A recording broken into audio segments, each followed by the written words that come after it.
Hi class, let's take a look at example 5. In example 5, we're looking at a deck of cards. You technically have a total of 52 cards, which is actually given.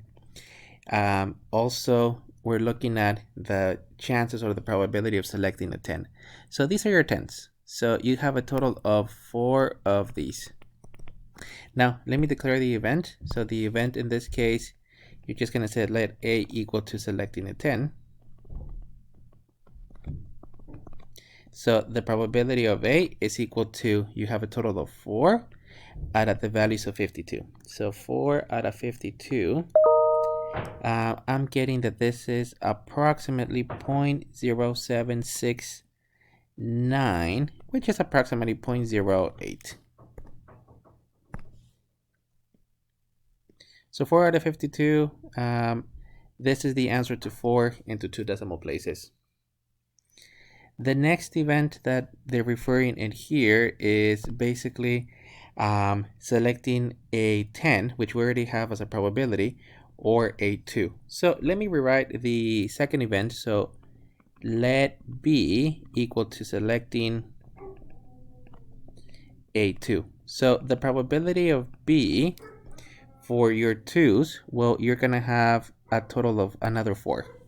So this is going to be 4 out of the values of 52. Now, what they're actually asking here is for the union of these two events. So in this case, what we're asking is the probability of A or B. And the formula is going to be the probability of A plus the probability of B minus the probability of A intersect B.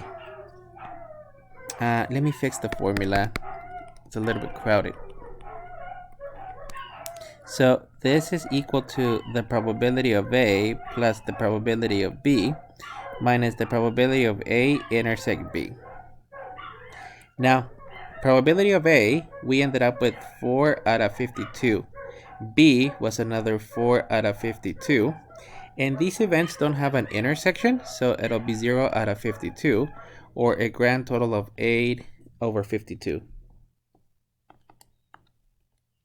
Which is going to be approximately 0.1538,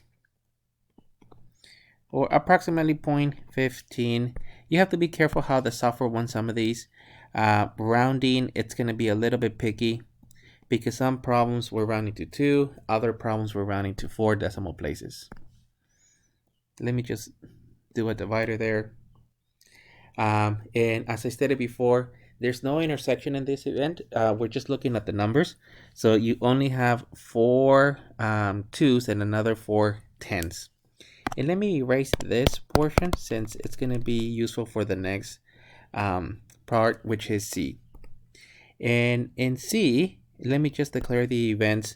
So let, we already used A and B. So I'm going to select C equal to selecting a queen. And then D is equal to selecting a spade. Now, what they're asking for is the probability of the union in this case. So the main formula that they're going to ask us to do is the probability of C or D, which is equal to the probability of C union D, which represents the probability of C plus the probability of D minus the probability of C intersect D. Okay, so let's take a look at C, selecting a queen. So our queens are actually here.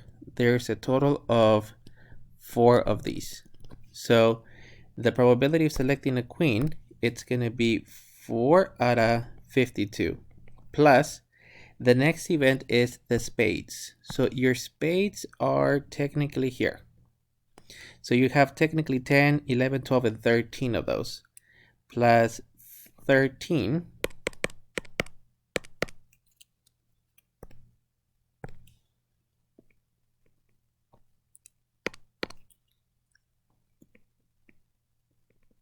out of 52 minus And this event does actually have an intersection.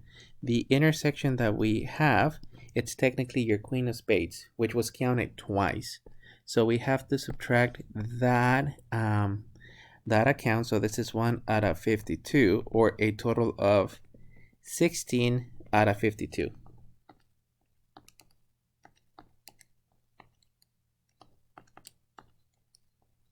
Which is going to give us 0.307 and then a 7 technically here, 0.3077 or approximately, depending on what they're asking for the rounding, approximately 0.31.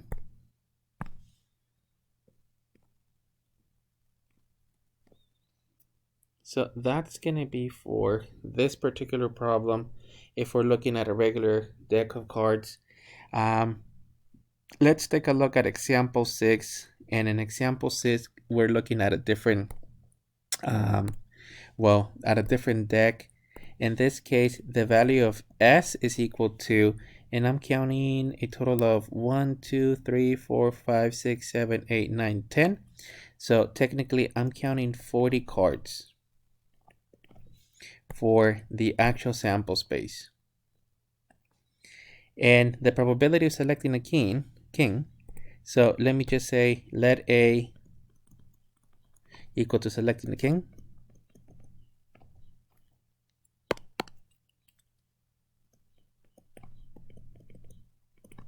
So the probability of A, our kings on this one, you are going to be, well, these fellows here. So you're going to have a total of 4. So this is equal to 4 out of, and in this case, we have a total of 40. So 4 out of 40. So this is simply 0.1.